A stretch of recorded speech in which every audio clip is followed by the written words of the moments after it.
Bismillahirrahmanirrahim. Assalamualaikum warahmatullahi wabarakatuh. Perkenalkan, nama saya Nurifin Sueni dengan NIM 186500063 dari kelas B. Di sini saya akan mereview tentang negosiasi dan kontrak manajemen proyek PI. Yang pertama di sini ada negosiasi. Mengapa bila orang pergi ke tempat perdagangan di Meksiko, mereka akan melakukan negosiasi walaupun hanya untuk beberapa dolar saja. Tetapi bila mereka melakukan transaksi dengan sebuah produk berharga ribuan dolar, mereka enggan untuk tawar-menawar. Tidak ada kata malu untuk melakukan negosiasi. Belajar dari bagaimana semua itu dilakukan dengan benar dan Anda dapat menggunakan keahlian pada saat situasi tawar-menawar dalam lingkungan proyek software. Kemudian ilmu pengetahuan dan seni bernegosiasi. Kunci sukses dari negosiasi adalah mengetahui fakta yang sebenarnya.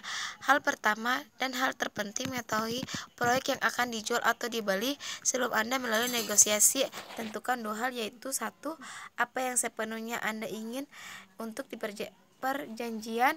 Dua, apa yang akan Anda berikan bila Anda penjual software. Hal yang akan dinegosiasikan adalah harga. Ketahuilah harga minimum yang akan diminta. Jika Anda pembeli, ketahuilah harga maksimum yang akan dibayarkan. Hal ini juga membantu jika Anda mengetahui kebutuhan lawan Anda. Ini dikaitkan dengan fleksibilitas. Kemudian kontrak. Kontrak untuk produk software mengharuskan tim proyek untuk menyediakan pengiriman khusus, seperti tanggal yang pasti, untuk berbagai macam pemberian upah, kecuali proyek ini dilaksanakan pada saat formal dalam berorganisasi eksternal, khususnya dalam dokumen kontrak yang tidak ingin dituliskan. Kemudian bagian-bagian kontrak atau items to be contract. Dalam tambahan untuk harga, tanggal pengiriman dan pengiriman, kontrak ini dapat termaksud dalam hal-hal dan kondisi lain seperti reproduksi, harga bertahan atau production loading, DNC atau garansi. Bila kerusakan dari software dapat menyebabkan tidak hidup atau situasi kritis lain, pertanggungjawaban dari penulis harus diklarifikasikan. Ajuan tim proyek ini berguna untuk keluar dari kesalahan informasi. Tanggung jawab user seperti menyediakan informasi yang akurat dan tepat waktu, atau melakukan beberapa pekerjaan seperti dokumentasi yang juga harus ditulis. Kemudian kontrak harga tetap atau defined price FP kontrak.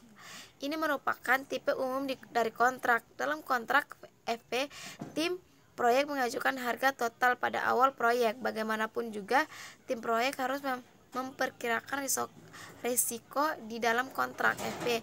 Gunakan kontrak FP hanya jika dapat memperhitungkan risiko dan harganya.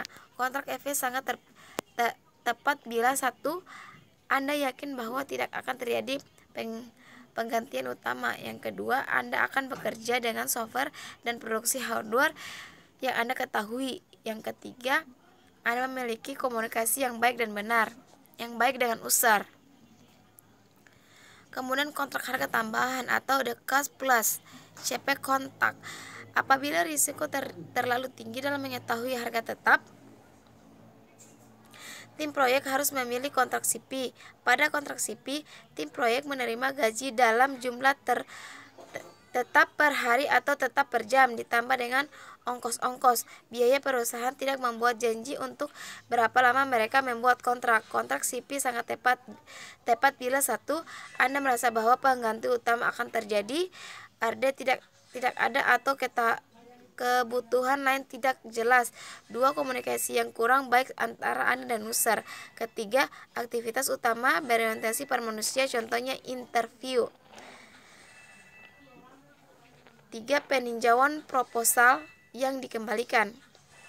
Ada dua, yaitu user dapat mengembalikan proposal yang telah diterima dengan sedikit perubahan-perubahan waktu yang dijadwalkan untuk anggota teknis dari tim proyek yang meninjau sedikit perubahan suasana kata dapat berarti Upaya utama, masalah harga dapat dinegosiasikan kembali.